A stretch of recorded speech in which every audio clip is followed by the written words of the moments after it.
čia. Nu, va, mano kolegė. Šlapelėnė. Rimusi prie knygos.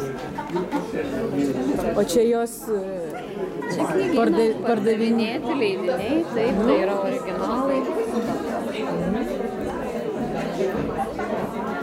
nu, būtinai čia. Nu ir brangus būdavo, taip? Įvairia valiuta. Įvairia. Kokia valdžia buvo, jeigu vokiečių, tai markėmis. O pas Lenkus? Jeigu Lenkų, taip, jeigu lietuvių, vėl kitaip. Jeigu rusų, taip. Judošius.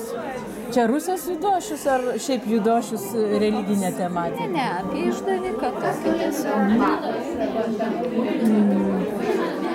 Jie ir spausdindavo, ir leisdavo. Jie užsakydavo, tačiau jie savo neturėjo spausdintis. Ne, jie pas Zavadskį paskuptas spausdino. O čia Zavadskio, kur buvo ta spaustuvė? Ne taip toli. Aš pafilmuosiu. Jūs Aš papasakokit. tiksliai nežinau apie Zavadskio spaustuvę, aš nelabai žinau, tai aš galiu tik tai apie šlapelius papasakoti. Tai gal gali truputį apie pačių šlapelių knygyną, va, trumpai. Tai buvo vienas pirmųjų ir vienas ilgiausiai veikusių Vilniuje lietuviškų knygynų. Atidarytas 1906, o galutinai jau uždarytas 1949. Ir tada jau buvo jis nacionalizuotas, knygų beveik 10 000 vienetų išvežta. Pradžia Lietuvos knygų rūmų. Iš šių knygyno išvežti egzemplioriai davė pradžią Lietuvos knygų rūmams. Vėliau vertingus leidinius asmeninės bibliotekos dukra padovanojo Vilniaus universiteto bibliotekai. Na, nežinau, čia trumpai labai neišeina čia. O kas buvo po 49 čia?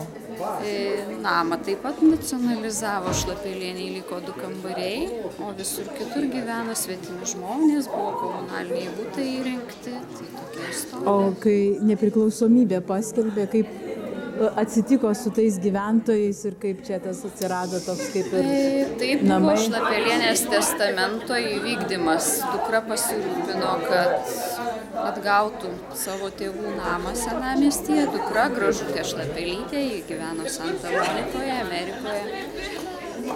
O žmonės visi, kurie čia gyveno, buvo iškeldinti, jiems buvo suteikti butai naujuose rajonuose. O kultūros naktis čia pirmą kartą pas jūs? Ar jūs nuo pat pradžios? Ne nuo pat pradžios, tačiau šįmet jau mes 3. kartą dalyvaujame. O tematika panaši? Ne? Šiais metais arbatinė? Tiesiog taip šįmet sumanėme.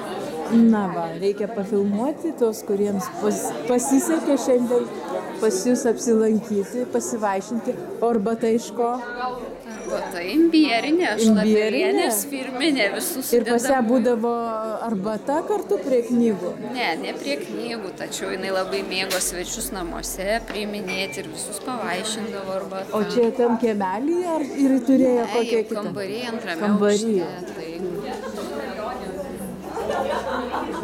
O dukra daug žinojo apie mamos veiklą ir jau, ar Šlapelienė dar buvo gyva? Nebebuvo jau gyva, tikriausiai. Tai apie kokį laikotarpį? Nepriklausomybę paskelbus. Ne, Šlapelienė mirė 1997-aisiais, jai buvo 97.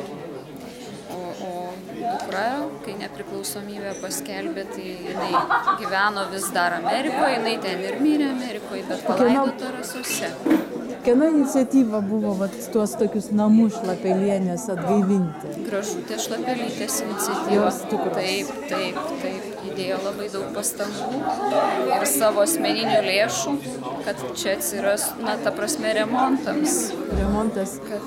Ir kas vyksta, kai nebūna kultūros nakties renginių pas jūs? Nuolatinė ekspozicija turime, aišku, memorialiniai kambariai 2. aukšte, 1. aukšte knygynų ekspozicija, turime mažiausią senamiesčio kiemelį, kuriame čia stovime dabar.